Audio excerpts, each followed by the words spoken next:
6.5 hours later.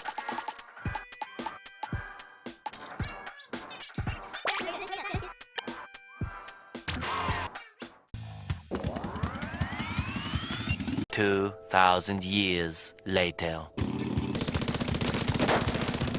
1 eternity later.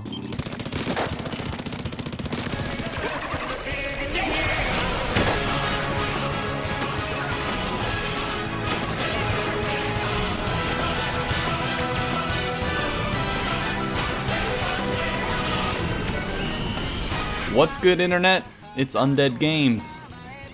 Are you tired of your Splatoon 2 weapons being too lightweight? Are you hungry to consume as much ink as possible?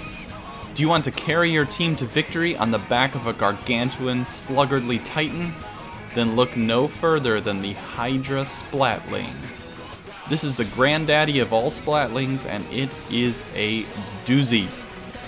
In this video, I'm going to tell you why this weapon is cool, the different types of this weapon, and how to use this cool weapon. Part 1. Why this weapon is cool. The HYDRA SPLATLING is cool mainly because it packs a ton of power from a long distance. It has one of the best ranges in the game, and when fully charged, or with a bit of main power up, it can land between 3 to 5 shot kills.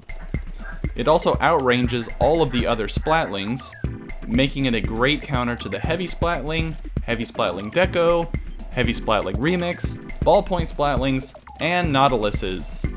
Nautili? Nautiluses? Whatever. This big bad baby also outranges many of the Chargers in this game, making it a decent counter to some Chargers in some situations. If they miss their shot, guess what? You're probably still firing. Plus, it looks frickin' cool. You look like a beast carrying it around. What's not to love? Part 2. The different types of HYDRA Splatlings. The standard vanilla HYDRA Splatling comes with auto bombs and splashdown. To be completely honest, this variety of HYDRA is not widely used anymore with good reason. The splashdown is great at times, but leaves the HYDRA totally vulnerable because of its slow mobility and long charge time. I have had limited success using it in modes like Tower Control, where a surprise super jump splashdown combo can splat awaiting enemies and continue your team's push. Auto bombs are decent for sniffing out flanking enemies, which the HYDRA is particularly vulnerable to. However, it pales in comparison to the custom HYDRA Splatling. This big bad boss baby has a kit much more suited to a HYDRA Splatling's playstyle. Ink mines are great for keeping track of flankers and sharking opponents. They are also great to put under yourself while playing defense, since the quick splash of ink can help you land a faster kill on an advancing opponent. Meanwhile, ink armor is a special that benefits the entire team. Because of the HYDRA's inking potential, you can spit out a decent amount of armors during a match. I use the custom HYDRA a lot during splat zones, and even occasionally during Tower Control and Clam Blitz, depending on the map.